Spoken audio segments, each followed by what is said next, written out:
Yeah, good evening, everyone. This is me, your brother, your friend, Humanist TV on the show. Uh, there's a quick one this evening again before I take my bow and try to take a little bit rest. So I just had to come out this evening and just talk about what is really trendy and really disturbing me, as a person. So please, if you are just coming in, I want you to just try as much as possible to share the video. Just put your hands, share the video. Let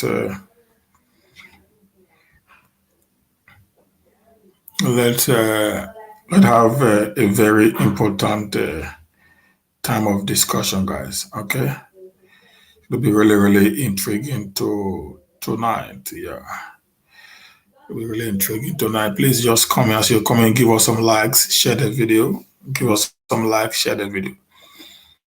Okay, guys, just share the video. Let us get in more of the show. I'm going to be talking about a very, very interesting topics and a little bit very controversial. The next few days. And I'm really doing what I can. I know I can do to be able to pass a very important message to our people.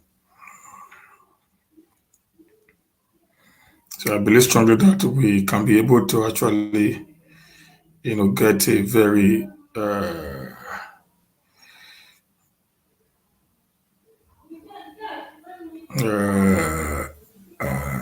that will help us, in this fight against the the continuous oppression from the Connaught, particularly the Fulani, extraction. And what I've been a little bit trying to speak to those of us, particularly from the southeast and the southwest, to understand that nomenclature of the minority should be wiped out from their memory in order for them to have a very robust and well articulate succession or restructure wherever it is. They need the minority on their side to actually do this workable. I'm going to say this a little bit before I go into my topic today. You understand that in the North, I'm going to read that. Maybe I'm going to read something somebody wrote, which is very, very real. That's the true nature of who General Muhammadu Buhari is. That's the true nature. And the person said the most intelligent person from the North, apart from Sheikh Usman Danfodio, is President Muhammadu Buhari. Somebody just wrote that and posted that one to me, and I gone through it. I actually saw that's the truth.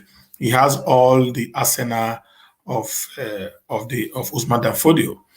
I want to also know that right now in the northern part, please actually just come in, give us some likes and help share this video. Thank you, guys.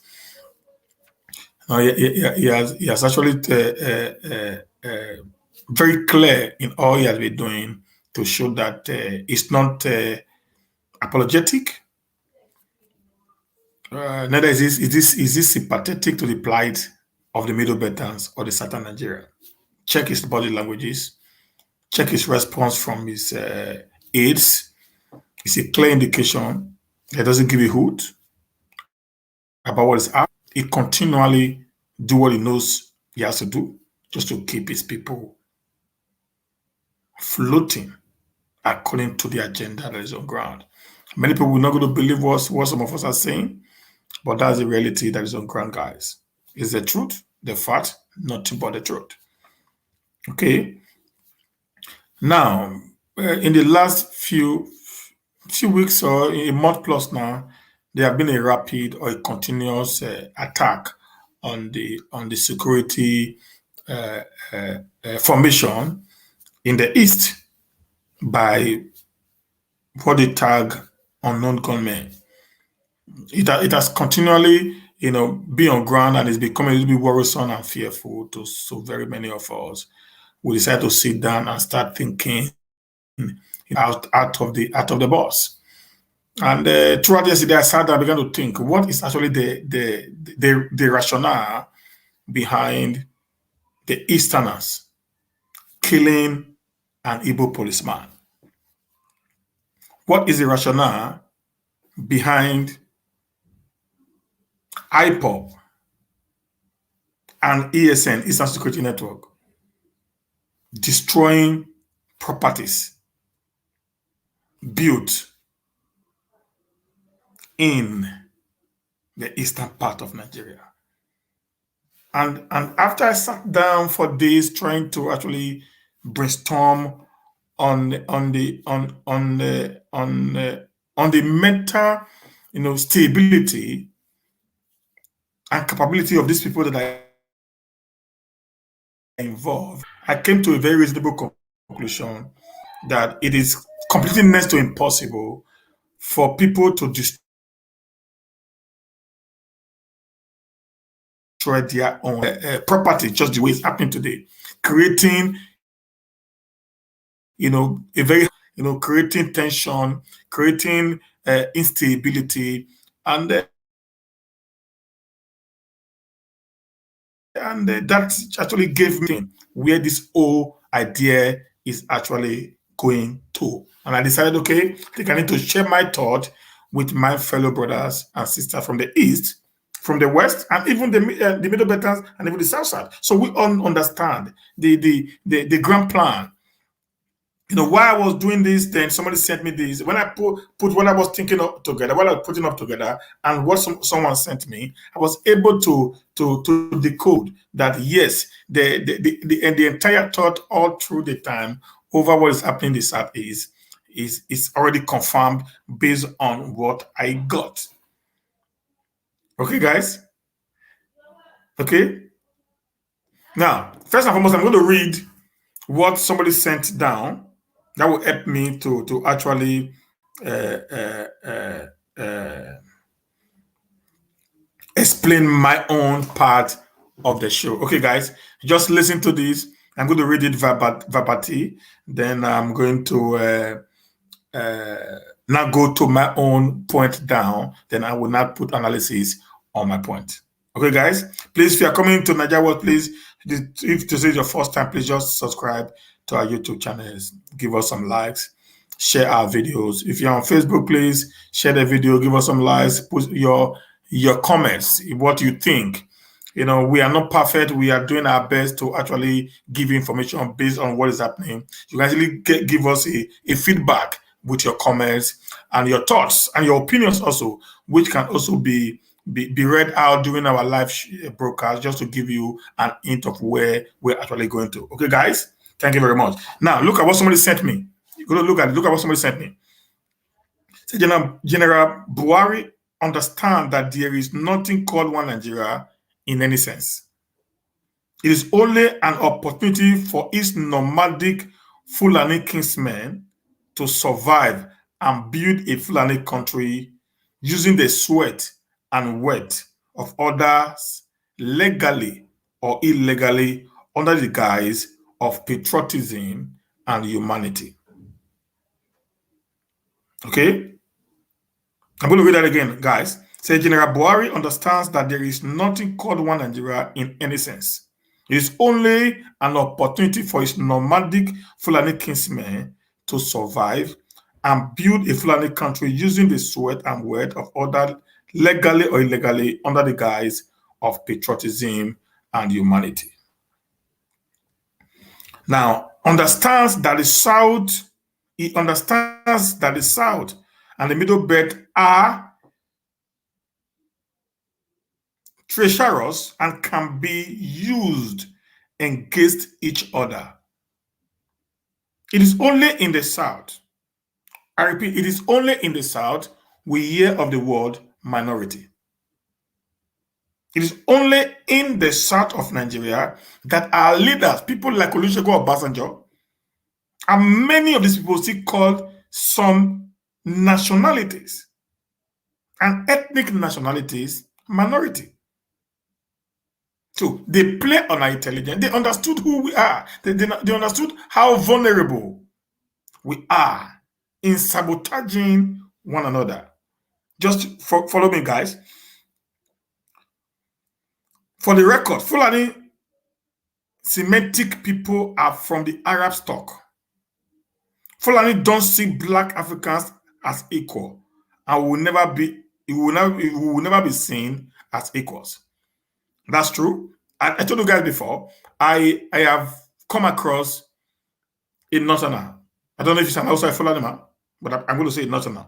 I'm going to call him an outside man now because I would think all northerners are outsiders. Okay? I've come across an outside guy who told me point blank that when they were growing up, by their parents, they were told that the South are slaves of the North. They were brainwashed to believe that they are more superior than the Southerners. Until many of them came to the South and saw that the difference was clear. That the South are more, in terms of knowledge, thinking, and everything, they are more superior than they do. Back there in the North, they gave the impression to many of these people.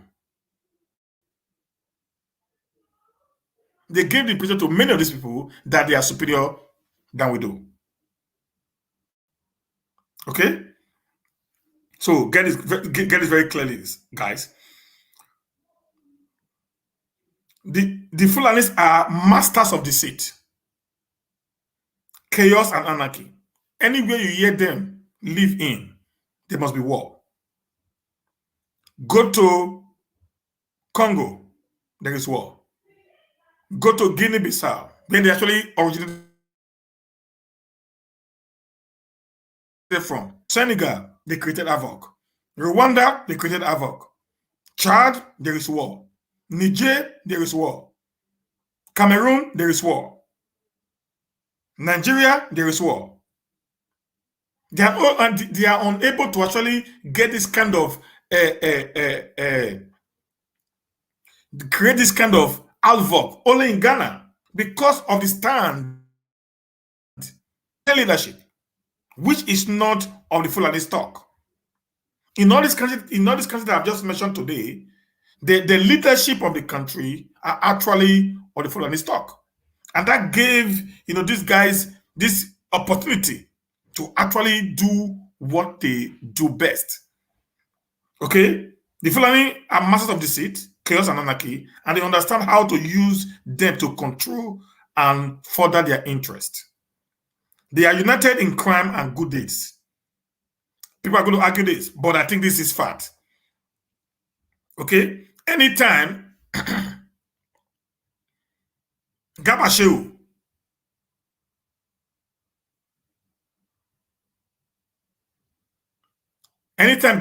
comes up,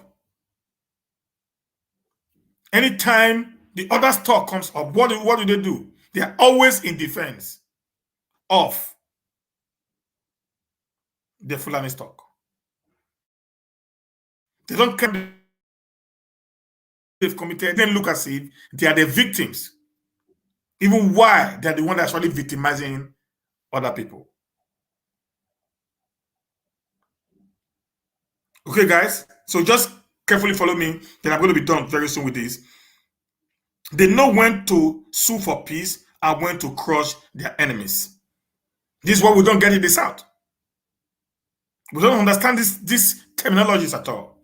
We don't understand this pattern. We all believe that we are this very educated set of people. We believe we know it all. We believe that nobody can be able to control us. We have this mindset that we are alpha and omega because we have little money and we have some papers given to us, from the four walls of a locked building called classrooms. We now thought that we are, at the top of the peak. So we don't listen to natural, rational reasons anymore. Okay.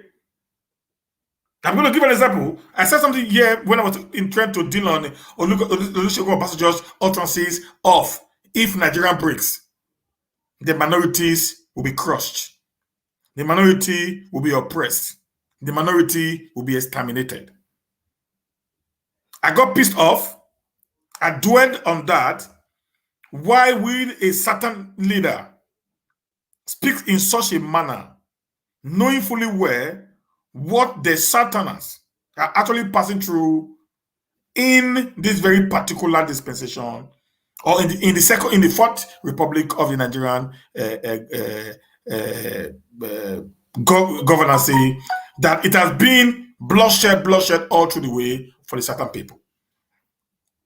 It becomes worrisome for people like us to not understand what is the thinking, what is the meta, faculty of these people thinking in such a very myopic, way over what is actually happening in their own land. Like I've said in most of my videos, one of the greatest problems that we are having in the South is this distrust among the certain ethnic nationalities.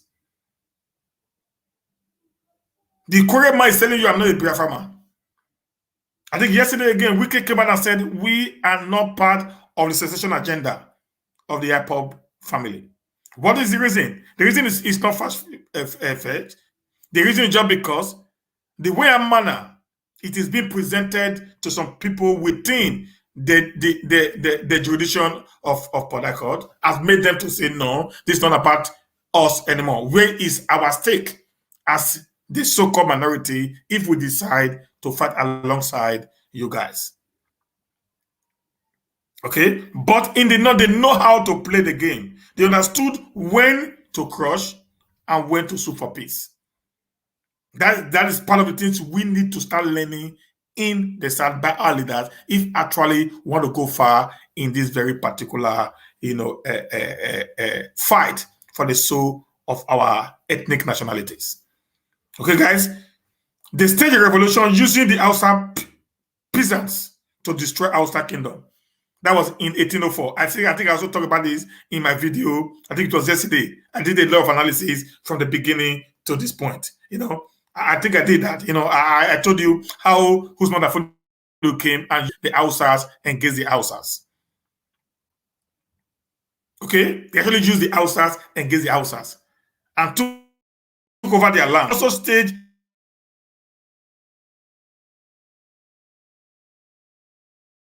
revolution yesterday, together with some,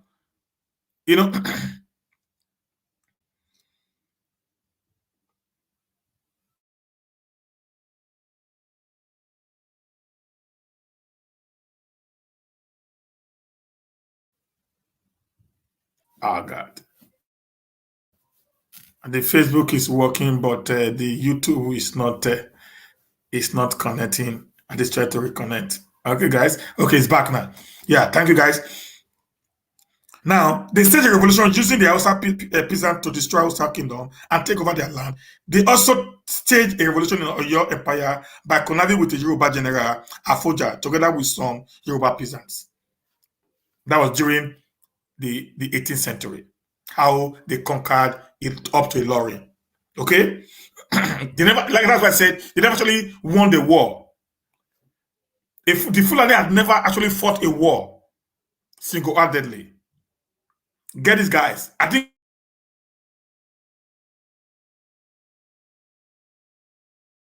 this will help some of us being painted today in the Nigerian context. The Usman Dafodio Jihad War of 1804 was actually won by the Hausa peasants who wanted to end the corruption that was actually at that time. Then the conquest of some part of the Oyo kingdom then known as the Oduduwa kingdom today was actually as a result of one of their own, General Foja, who with his men supported the Usman Danfodio led jihadists, and they actually took part of the Yoruba kingdom. I also said in 1967 war, they were not actually also the one that fortified, but they give room, they use the middle veterans. Lieutenant Colonel Yakubu Gowon, Lieutenant Theophilus Danjuma, and many others of the middle belt to actually fight that war. I also said here in this video that the guy who actually killed General Kuyarosi was Theophilus Danjuma and his boys.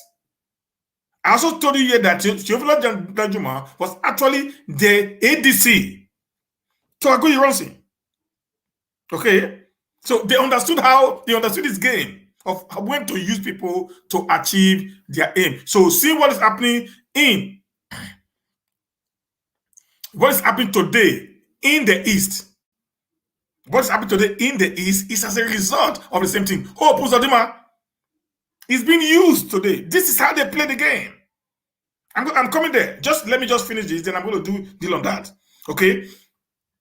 They took over power in Nigeria by using the Middle Belt generals to launch a counter coup against the Igbo-dominated First Republic in order to consolidate their grip on other ethnic groups in Nigeria. They fully understand power, unity, and they are master strategists. Yes, guys. Believe it or not, in 2011, when General Muhammadu Buhari then lost the election, they know how to be, they are very gimmick. I think if you listen to Dino Melaye on AIT Focus, he said he was deceived because he saw an elder, a father, crying in the public. And he felt that this man actually had a lot of interest for the common man. The woman was shedding tears when he lost an election, thinking he had what it takes to solve the lingering problem as at that time, which was even a mirage to what we are seeing today. That gave her to very many people. Even Dele Momodu said the same thing also. Many of these people actually believed in him. That is the way they operate. They are master in strategy. They understand how the game is being played. They play on your emotion just to get you into believing that you are on the same page. All they needed is to get to the corridor of power, then they show you who actually they are. Believe it or not, guys. Now listen to this. Buhari has appointed strictly Fulanis as security chiefs in an heterogeneous country like Nigeria. He doesn't give a hoot. He retires one, he brings in another Fulani. Believe it or not, the new IG today, Alika Baba, is not the most senior. Okay? Now, even the guy was supposed to be the IG, which is from the South, was 52 years. Alika is 57. They retired a 52-years-old guy for a 57-years-old guy to remain in power. It doesn't give a hoot about what you think. That is the mindset of a Fulani man. It was the mindset that Usman Dafodo used when he goes to people's kingdoms. He overthrew their kings. He doesn't give a hoot. He immediately put another king from his own tribe.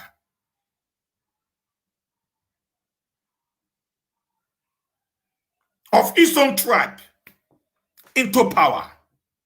Even when the outside were complaining at that time, he kept doing what he feels is best for his interest.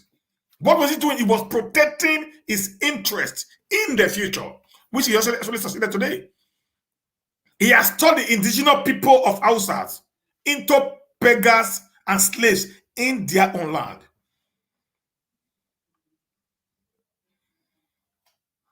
Okay. Buhari has appointed strictly Fulani as security chief in an heterogeneous country like Nigeria, built Barrow Water Port for the north. He has approved and built modern railway from Nigeria to Maradi in Niger Republic in order to integrate the economy of his kinsmen in the Sahel. He has also approved the building of oil refinery in his hometown in Katsina, where there is no barrel of crude oil. So sometimes I wonder how the likes of Hope Uzodimma sit down I wonder how the likes of Opus Dodima will sit down. I wonder how the likes of Dave Umaya will sit down. I wonder how the likes of many of these people who actually support this man blindly will sit down, Rotimi Amechi and co. Even the PDP, political leaders in the South will sit down and see what is actually happening. And they will say nothing about it because these guys, they know, they give them money. Just listen to what this guy wrote. There was a lot of things put here that are so clear to every human being. Say, go to federal ministries in Abuja. Almost all the ministries have been dominated from top to bottom with Fulani youth who went to university through the quota system, while the certain counterpart with first class are in cyber cafe looking for scholarship opportunity to flee the feudal contraction called Nigeria. This is fact. This is fact. Check it. I don't know if you who lives abroad. How many of these people?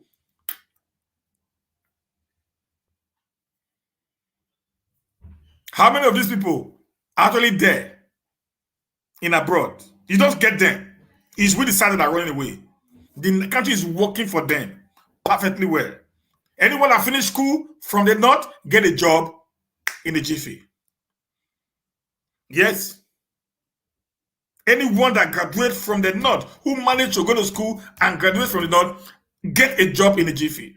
But we the south will graduate, we either will go and drive keke nape, or we have to trek from Nigeria and go into Libya or Morocco and risk our life going through the sea, or we have to stay on a cyber cafe on every day trying to apply for one scholarship or the other, not for us to run away from the contraction called Nigeria. Okay? Hear this now. NAPC, CBN, MPA workforce are dominated by the Fulanis. They are in all the lucrative and juicy positions across Nigeria in the last 30 years.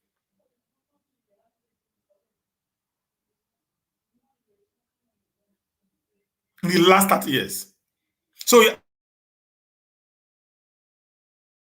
when I said this start today, it was a gradual process. So what some of us said, there is an agenda to Islamize the nation. There is an agenda to Fulanize, Fulanize the nation. Some of us said, no, it's not possible. It is. It is a gradual process. Go ask the people of Turkey today. They will tell you how to get to where they are today. And I said something a few days ago that it is not about the Muslims right now. Get this clearly. It's not about the Muslim. I told you that once Brother Foley was coming in, he came with Islam as a way to cajole the people believing in his agenda. Okay? Just like when the white people came into Africa, they came with the Bible. The first people who actually came to Africa with the Bible, they were actually Christians.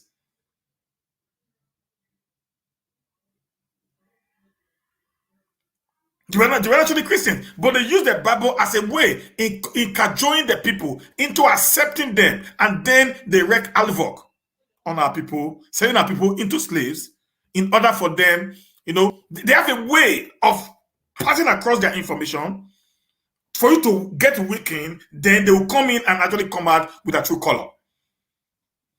Okay, guys? So it is not Christianity that is bad, or is it Islam? Is it Muslims, the Islamism that is bad? But the people who brought it in bring this as their own culture now. They now impose it on you in order for them to be able to carry out their ideas under the disguise of religion. There will be no permanent secretary in the federal civil service except from the Fulani stock. The Sharia infested decree is a northern constitution. And for the first time, a Sharia lawyer is now the chief judge of the federation. And our leaders, sorry guys, and our political leaders, our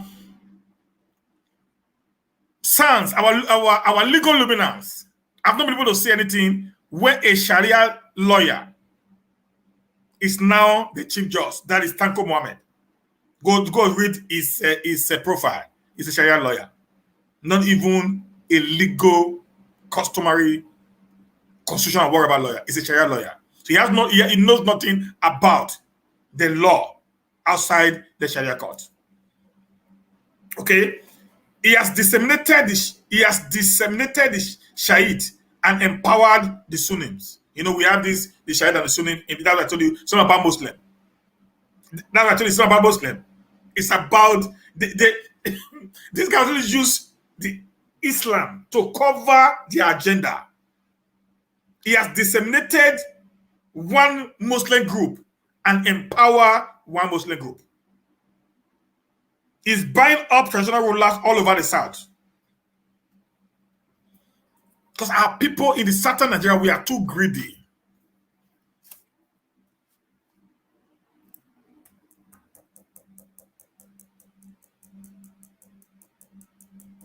We are too greedy in the South. We so much love money and power that we don't even get. We are ready to sell our people for a crumb that falls from the master's table. Okay? He's buying up traditional rulers all over the South while killing, maiming, detaining certain freedom fighters. Look at what is happening in the East today. They have been killed. I'm going to tell you some hidden truth right now when I'm done with this. Then we'll call it a day today. He doesn't want to hear anything like true federalism or restructuring, and is hell-bent in creating pure Fulani local government area for his Fulani kinsmen all over southern Nigeria in a bid to destroy the inter-ethnic cohesion of the southern Nigeria. We know of Ruga settlement. That was an agenda. When you give a people the size of a local government in each state of the federation, you just automatically make them to not create their own emir. Just what they have in Lagos now. I know they don't have one king now, a Fulani king now in Lagos. Okay, that was the agenda. Then when they do it in the next 20 years, this group, and because they give birth to people, they give birth to children like no man business. So in the next 20 years, we don't give birth. We marry one wife. Then we have 2 children. Okay? We believe in the Western culture and the biblical culture of monogamy. They still practice the Islamic culture of polygamy, up to 4 wives and more, as much as you can be able to take care of. So a man will marry 10 wives, have 5 children from each wives. A man is, as of 2021, if a man has 50 children, by 2033,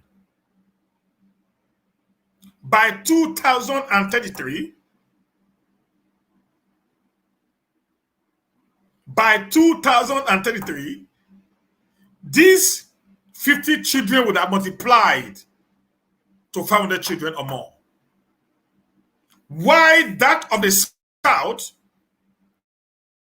we marry one wife with 2 kids, and by 2033, the total number of children from that man would not even be up to 50 yet. It will never be up to 10. Because the children will also have 2 children, or even 1. So, in the long run, in a few years from now, these people who are becoming more than the number of people that actually own the land, who needed a space. We now need a space to actually expand. Okay? This is how they take land. They will not require a space to expand. Because the population, the available land given to them will not be able to sustain them. So they need to expand. That's how they conquer people. Then when you not refuse to not give them that expansion, then there will be crisis. Okay? He doesn't want to hear anything like true federalism or restructuring, and his hell-bent in creating pure Fulani local government area for his Fulani kinsmen all over southern Nigeria in a bid to destroy the ethnic cohesion of the southern Nigerians. To do this, the northern borders are now more open for his Fulani kinsmen to glue the so-called Nigeria under the Sokoto Caliphate. As we speak, He has used oil money from the south to establish Fulani radio for the Fulanis, which is something that has never happened before. Today, when they were opening the radio, they said they're going to use the radio to speak to them. Today, even when they speak to them, we have more of being committed by these people than it has ever been before. Okay? Now, they left them from Boko Haram to Fulani herdsmen. Now they call them bandits. The bandits we have today are actually the Fulani herdsmen. If you listen to people of stories of people who have actually been kidnapped by these people, you're going to know actually where that they are actually the same and one and same people. Okay, they just change their names. The government helps you to change their names from one to another. But the people who have been kidnapped will tell you it is the same people committed the same crime. Okay, thousands of Southerners and Middle Belts have been wiped out by the ongoing Fulani genocide. Single Fulani man and be arrested or persecuted. That's true. Buhari shows no remorse for his Fulanocentric policies and continue to march on to disseminate his perceived enemies. And he was quick to prescribe IPOB. He was quick to prescribe the Shahid as a terrorist organization, but is very reluctant in prescribing, even when the International Terror Index has already prescribed the what's it called? The Fulani militia, also known as Fulani Elders in Nigeria, the fourth most deadly terror group in the world. He has refused to also prescribe today, which the international described as also the fifth most terror group in the world. I'm very sure if it was in his time that the Boko Haram was started operation, I'm too very confident that as of today, he would have also prescribed the Boko Haram. I'm very sure of that. He would have prescribed Boko Haram as a terror organization up to this moment. Now, Buhari understood power and he has done what no Fulani man can do for his people. He knows that certain political elite think along party line, while the Fulani elite think along ethnic line. He knows Southerners are transitions, corrupt, and they are sabotage. And he's using that weakness with ruthless wisdom.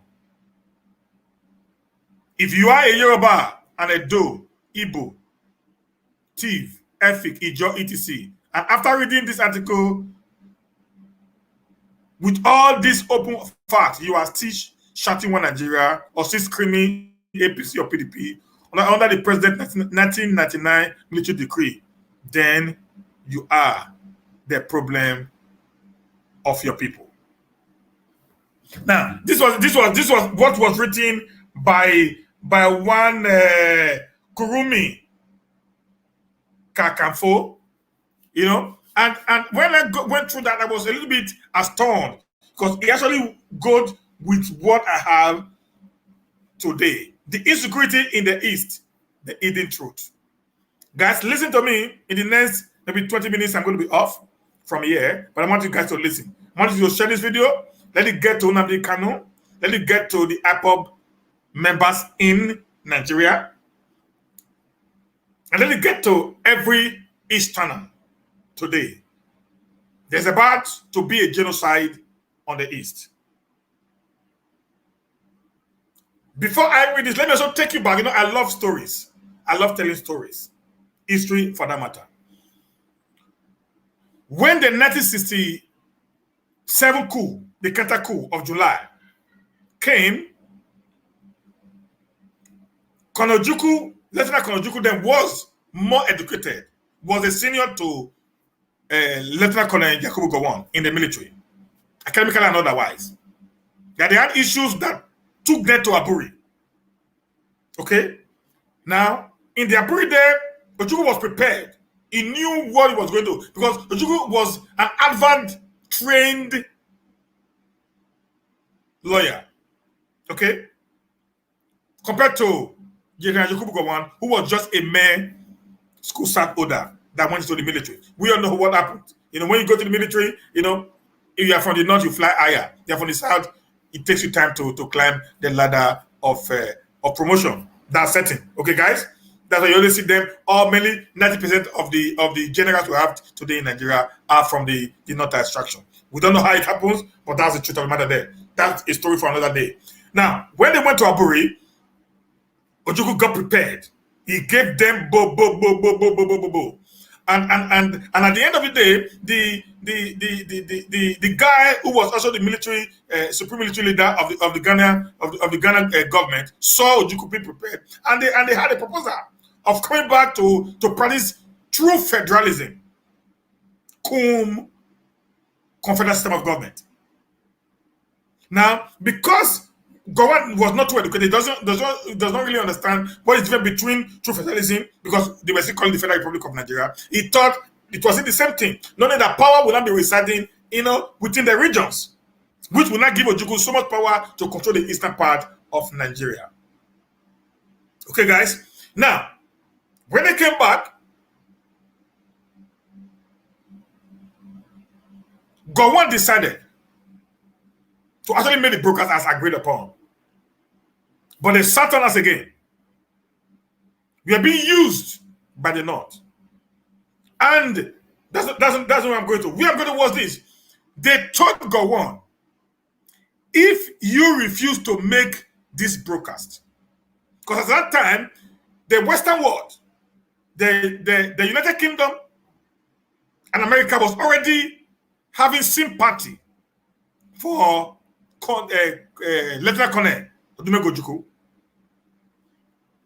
That the only way you can draw the sympathy away from Ojukwu and strike them is when you refuse, when you play into Ojukwu's hand. Knowing fully well that we sometimes, because we are educated, we think we know it all, and they actually told him, do not make this broadcast. Ojukwu is going to take a wrong step. And he did. The moment he refused making the broadcast, Ojukwu declared the Republic of Biafra. That become treason. And they swung on the northern, the eastern people, like bills, and 3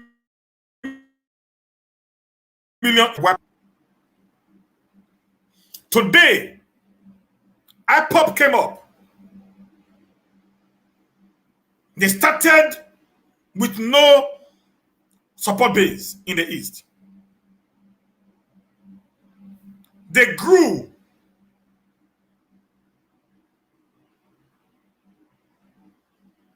They grew in the East to a level today that every common man on the street of the Eastern Nigeria believe in IPOP, led by Nnamdi Kanu, believe it or not, than they believe in the government of today in the East.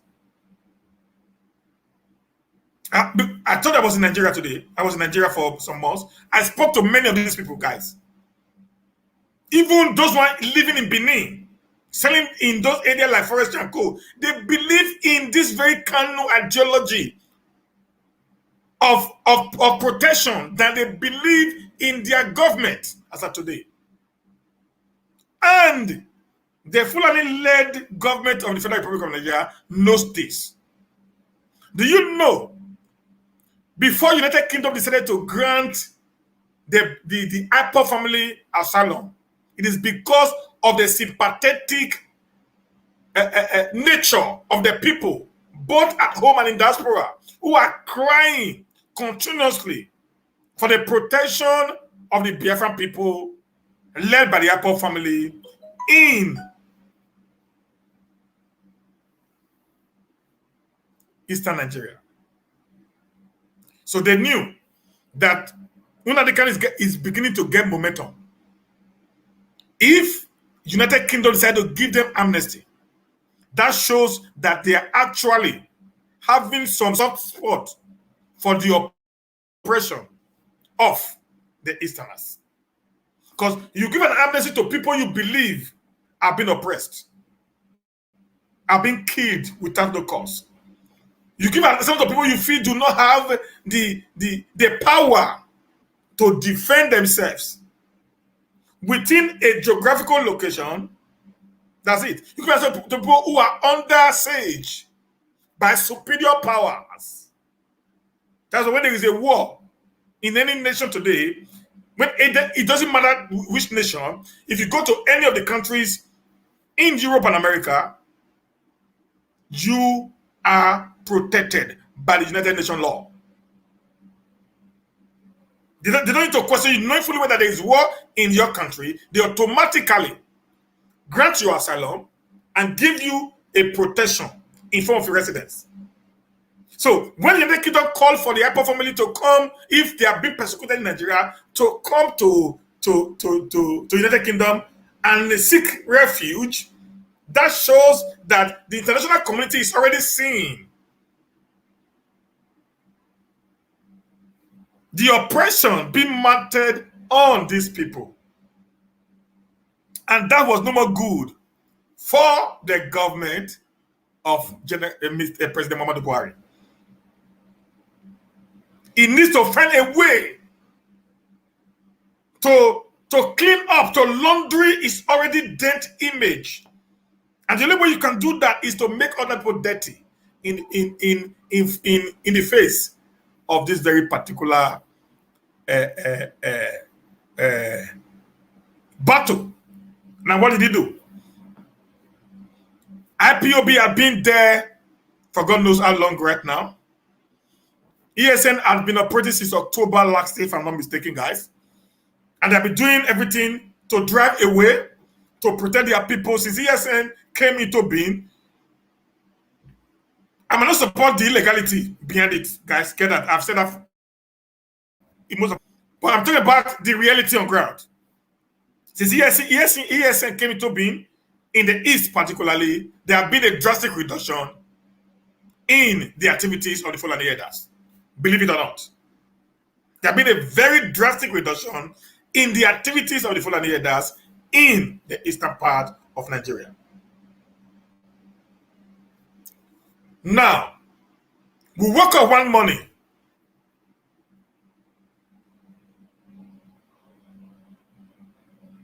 The protector begins to victimize its people. We heard IPOB ESN has attacked a military formation. They've killed some policemen. Tomorrow again, and no gunmen. I began to wonder, killing, destroying, creating, tension in your region. It will always snow dive into what we call anarchy. And with the level of intelligence being displayed by Nnamdi Kanu, it would be next to impossible for him to have given such an order, knowing fully well it's already making a wave in the international community and they're already listening.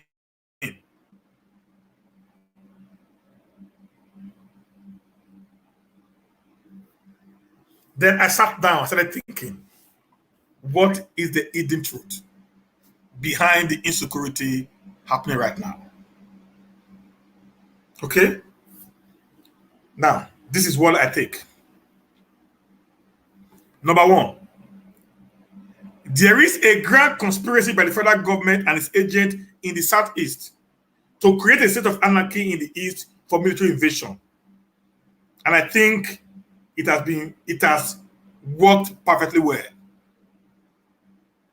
They said, okay, since the international community is already praising these guys for the non-violence agitation for their independence, we'll create an avenue where it looks as if they are actually violent. That will give us the power. It will give us the right. Now, the international community are not going to see us as being oppressive, but rather we are trying to bring peace and normalcy to some part of the country. I don't know if somebody got that now. So I believe there's a grand conspiracy theory. It's a grand conspiracy to heighten the tension in the East in order to send in the Fulani dominated military to the East. You're going to know the reason why very soon.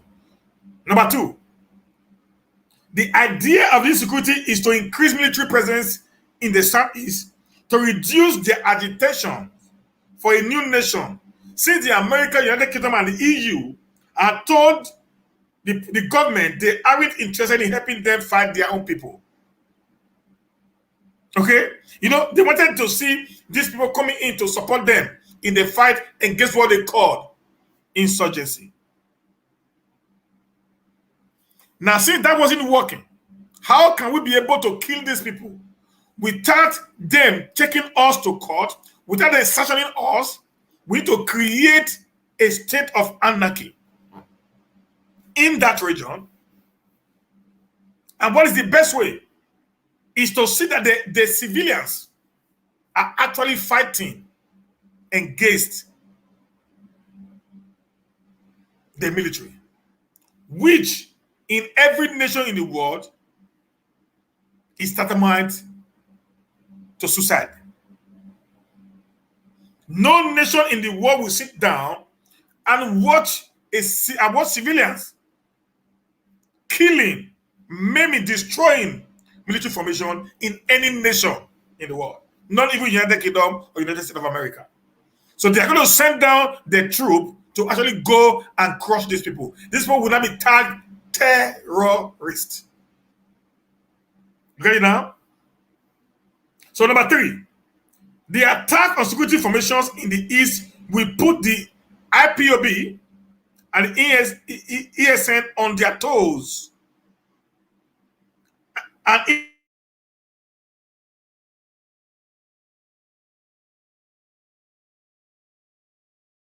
instead of doing their lives, they are not running for their lives. And by so doing, the SPA will be free to carry out the operation without hindrance. I want to tell you something, my guys, today. Has any one of you ever heard again? Has anyone ever heard again about elders in the East? It died since this unknown government started.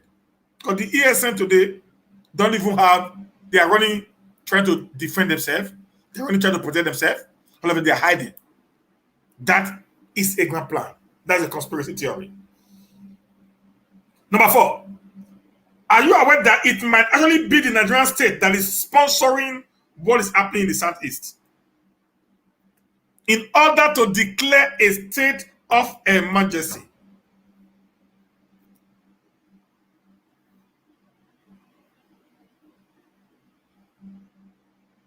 Are you aware that it might actually be the Nigerian state that is sponsoring what is happening in the Southeast in order to declare a state of emergency to take over the region? So that they can send in military administrators of the Fulani stock again. To not leave. You know, when you have a state of emergency, most of the time, the person that take over the state might not even be from your state. Might be from another tribe.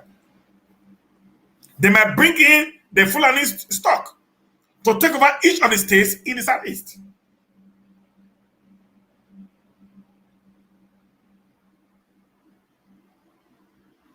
Number five, why is it that it is only in Imo State that there is this continuous attack on the military formation? Don't forget that Hope Uzodinma, the Supreme Court governor, came forth in an election. He was picked from number 4 to become number 1. I have never seen in the history of mathematics how can number 4 become number 1. It has never happened. But in this case, it actually did happen. There was an agreement. It was being used to be a tool that will help in the quashing, the destruction, the victimization, the maiming the slavery of the Eastern people, and it's working for him today. At the slightest opportunity, Opus will send in the Nigerian military into the East to kill the people. Also, in the West, they have what they call Amotekun. Okay. In the North, they have what we call Haiba. In Edo State, we have what we call the Constabulary Police, also known as the Vigilante. In all these three states I called today now, they do not involve the police. When they are finished with their operations, they take the people to the police. Now, in the East, after they created the Eastern Security Network, what is called Ebubegu, Opus went again and created another security network where he brought all military men into formation. They understand what they are doing, guys. Number 6, the last. They are doing the attack to paint the IPOB and ESN in a bad light to other Easterners, so that they will lose hope and trust in them, and then see them as the enemy instead of a savior, which they have been in the past. It is a grand plan. Now, when the action of a man begins to make life miserable for you, you are going to lose confidence in the man and believe in those who are not trying to protect you from their actions and the inactions. So they saw that the IPOB family in particular had gained ground in the East.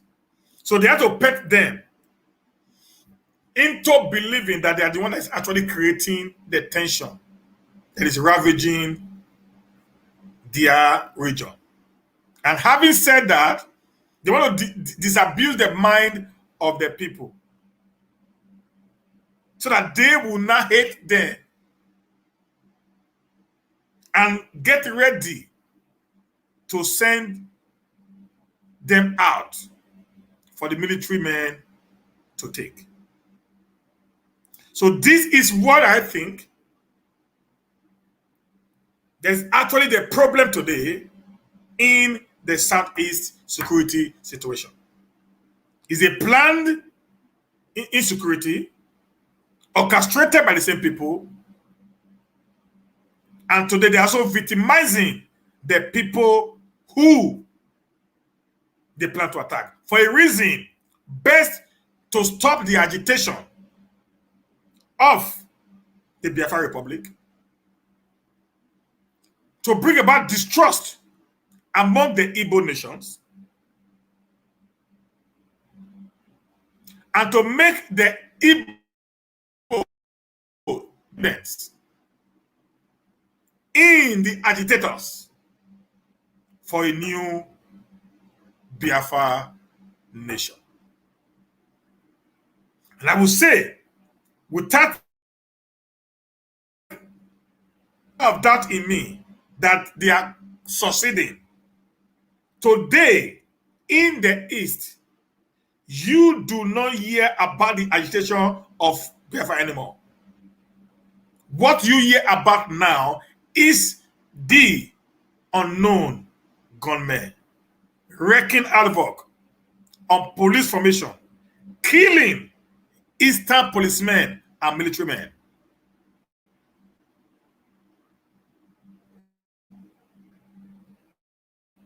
The IPOB is becoming silent. The ESN is becoming silent during this very period of time. This is a master plan to weaken the agitators and to make them fragile and fearful in coming out to declare their fundamental human right, which is enshrined even in the Nigerian Constitution and the United Nations Charter. The freedom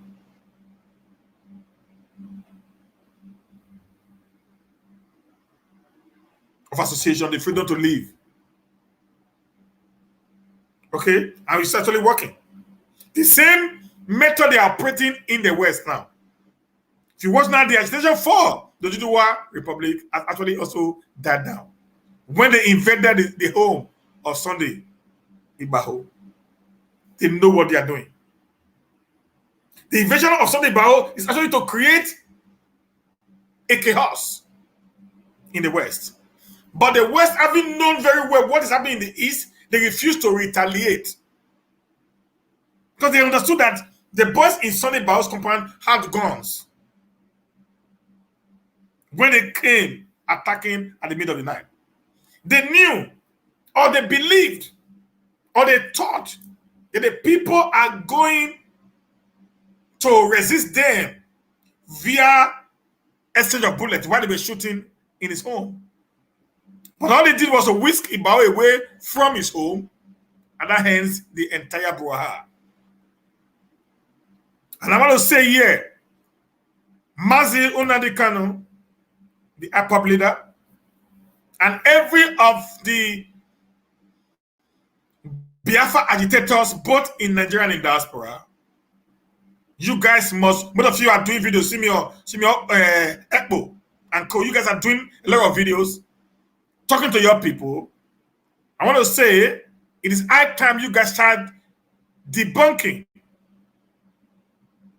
refusing, denouncing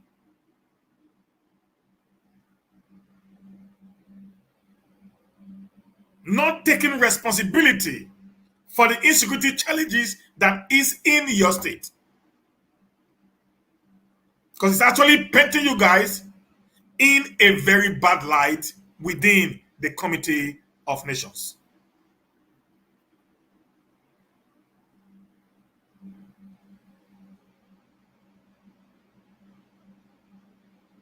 The truth of the matter is this: until we understood the game plan of this very, very crafty, deceptive set of people leading Nigeria today, who always fall a victim of their plans to perpetually keep us under the wings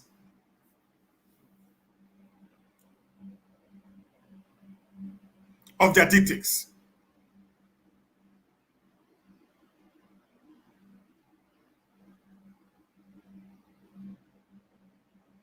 So we are, but as a matter of fact, rise up in order for us to have a better, more articulate ways of going out of this long jam we will find ourselves today. Somebody said I should stop talking about the Igbos and talk about the Edos. Let me tell you, sir, I don't know who you are. Let me put this very clear. The problem we're having today is the disunity in the South. And Hausa still believes in the Fulanis, despite they have been oppressed by the Fulanis.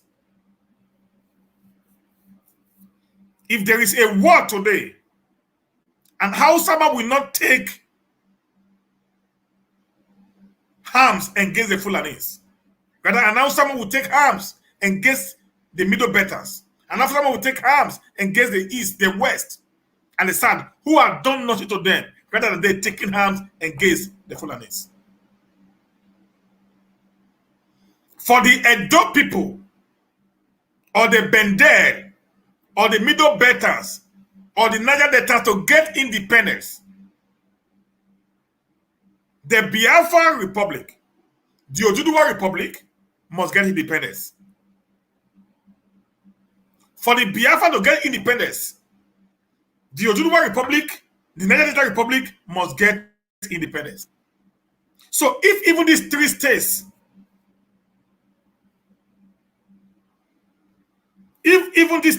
we're talking about today, or these three regions, decide not to work hand in hand, we're going to end up. Listen, you are not getting me now. We are not, if you follow me, most of you don't follow me. You just jump on my show. If you follow my show, I have talked about the minority. I just told you that we, the Edo people, the Niger Delta, the Middle Beltans, we are moving on our own. That's why we are moving on our own. We need the collaboration of the East and the West. Just as they need our collaboration to succeed. Get it very clear, guys. As somebody talking about Edo, today that it's not about politics. We're talking about Edo as a state. We're talking about the entire southern geographical location, who is under oppression of the Fulani Caliphate. Okay? So what we're talking about now is not about a state within the Nigerian context today, because the Nigerian context today, based on the 1999 constitution, is a failed state. It's a scam.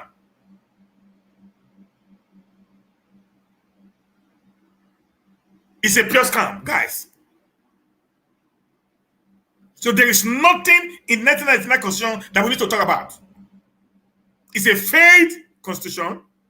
It has brought us, that's taken us back 50 years behind from where we were in 1999 when they came to power. So I have talked about this in many of my videos, so I don't need to begin to repeat myself over and over again. So what we're talking about, for us to actually move forward as a people, we must therefore understand the modern techniques in fighting for separation, either as a Bende or the Midwest region, either as a Niger Delta nation, either as a Biafra nation, either as an Oduduwa nation, or even the Middle Beltan nation. We all must understand that there is something that we must do in unionism to be able to break the shackles of the Fulani Caliphate. If you were here when I started this video, I took you through the history of how they operate. One of the things many of us are doing today is the techniques of the Fulani people. They create distrust among ethnic groups for their own personal selfish interest. And most of us buy into it, believing that the only way we can be heard is for us to say, this is inconsequential, this is inconsequential. And the moment that is being done, then there is not a disunity among us that we cannot succeed. Listen to me, guys. Don't feel like there's in Nigeria or that have been in Nigeria before. If you take a bunch of broom, take out one stick of broom, it's easily breakable. It is easily breakable. Okay, guys? But when you take the entire bunch, it becomes impossible. Even the most strongest man can't break it up. Now, do you know that the brooms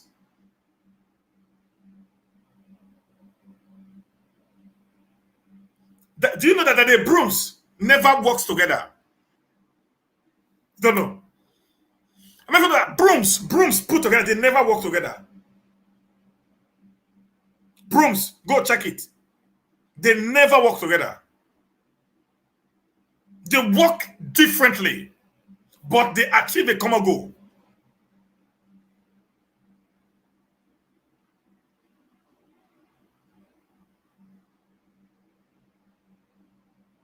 Our division or our differences, our diversity in the South should be a tool for us to be able to conquer the people coming in and take away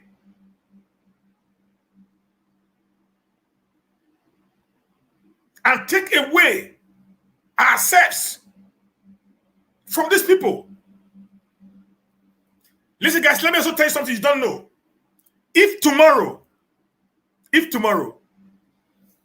the Biafra nation declare Biafra, if next tomorrow the Oduduwa nation declare Oduduwa, it will also make the Midwest region or the Niger Delta nation, as whatever it is, for them to declare their own state.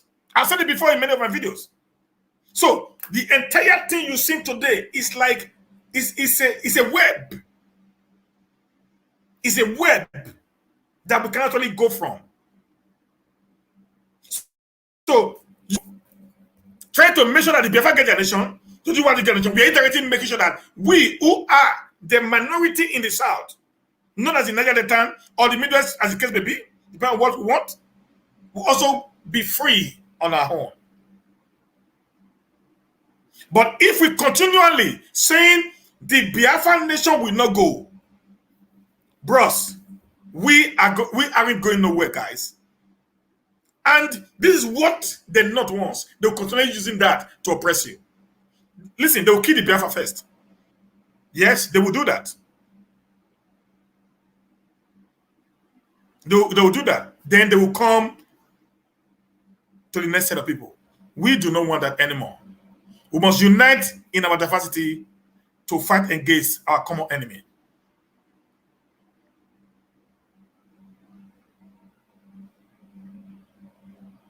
An enemy of my enemy is my friend. Have you heard of that adage before? An enemy of my enemy is my friend. That is the tactics of war. In the face of war, two people who never agree at all in anything, they disagree in anything, but only one thing that keep them together is because they are fighting the same cause. They will use only that very particular stand to do whatever they want to do and live. An enemy of my enemy is my friend. In the front of war. So that is the tactics I am talking about, guys. I'm not saying those people should be under. We have never been under any region. I've explained that in many of the videos. Go watch my video I did some few days ago.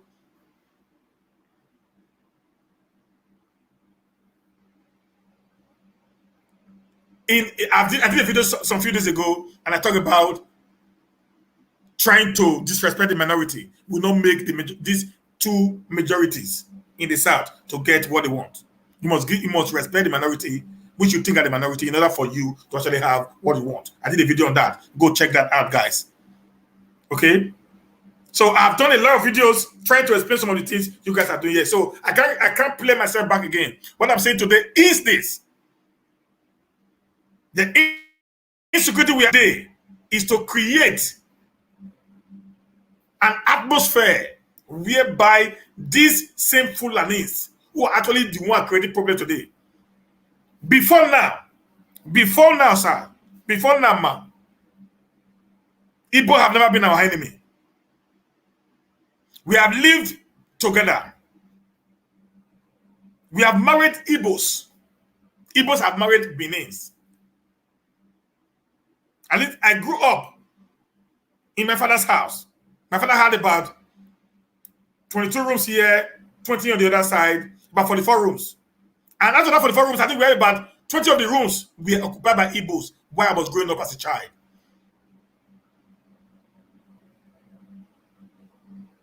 So we have coexisted for a very, very long time. This old distrust that came, to Igbo today is as a result of the legislation, where they now decide to relegate some of us to the background as if we have no say. Not only the Igbos, the Zulu are doing the same thing. They are forcibly taking the Shekiri now. And other people within, the Southwest region, as part of the Duduwa nation, without their consent. This is the mentality of the federal government, created many years ago by that idiot, by that foolish guy, Lord Frederick Lugard, and his stupid wife, Florence. It was the mentality that was implanted in these people. Go to the north. The north will tell you, and they don't miss nothing. Guys, I'm telling you. I'm being frank here. Today we are inconsequential. Yes. The same mindset. This Wazobia, I talked about the Wazobia before, one of my videos. The same mindset the three of them had, not just about the Igbos alone, the Wazobias, the Yorubas, the Hausa, the Fulani, the Igbos, they had the same mindset. It was created by this idiot, Lord Lugard, and his wife.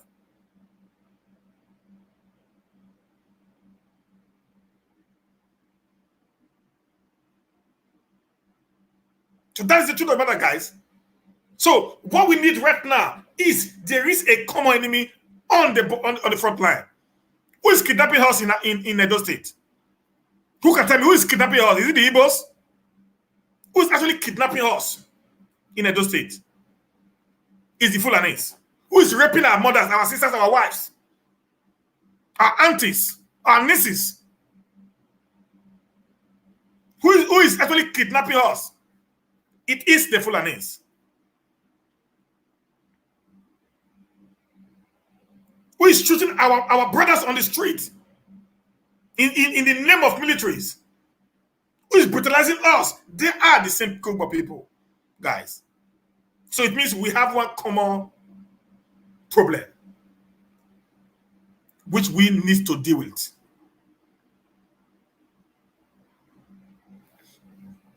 The formation of unity does not mean we must join them to be brothers. No, I've been one guy who I've never actually agreed on that. Go watch all my videos. That we must join to be no. But we must join us just like the way the Biafrans and the Duduwas are joining us together now to fight for their nation. We, as the Niger Deltas or as the Edos, wherever we want to call it, must also join as a separate body, but united in front to achieve our aims of becoming independent people. That's it. That is my take. Okay, so thank you guys. I love the what came up. My sister said, "What about Governor sending Nigerian army and Fulani to kill and destroy properties? Is that the way forward?" That's what I'm saying, now, my dear. If you were here from the beginning, I just said that is a grand plan. It is our governors that are actually stupid in the south. They don't do that in the north. They don't do that in the north. They don't do that. Bandits are killing people every day. They don't do that in the north. Sheikh Ahmed Gumi is going around saying, negotiating with bandits. Nobody has ever arrested him. They don't do that in the north. That's the difference. They are banded together with something, even when they have their differences. That's what I'm crying for the south.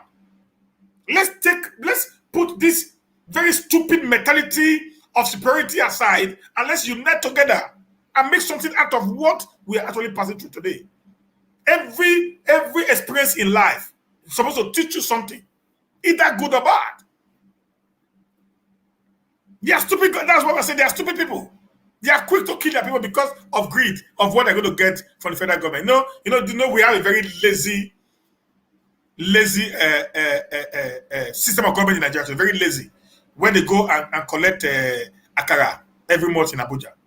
That is not workable in any nation. Which nation today actually does that?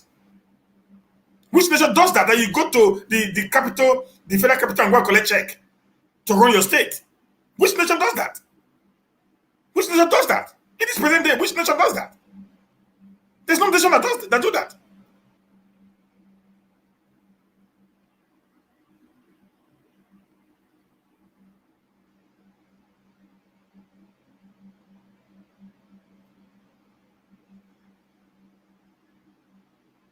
There's no nation in the world that's trying to do that now. It's crazy. They are lazy. They're not even thinking anymore.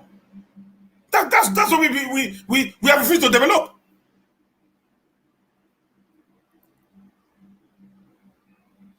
That gives most of them fear. If I talk now, this man will feel first, give me my location. They're all after money, guys. A councillor job become a councillor after 4 years in government. If they manage, they don't build us. How much councillor salary? If they even pay 140,000, according to what this man, what's his name, Senator Melai put on his wall, 140,000 in a month. What can he do for a councillor?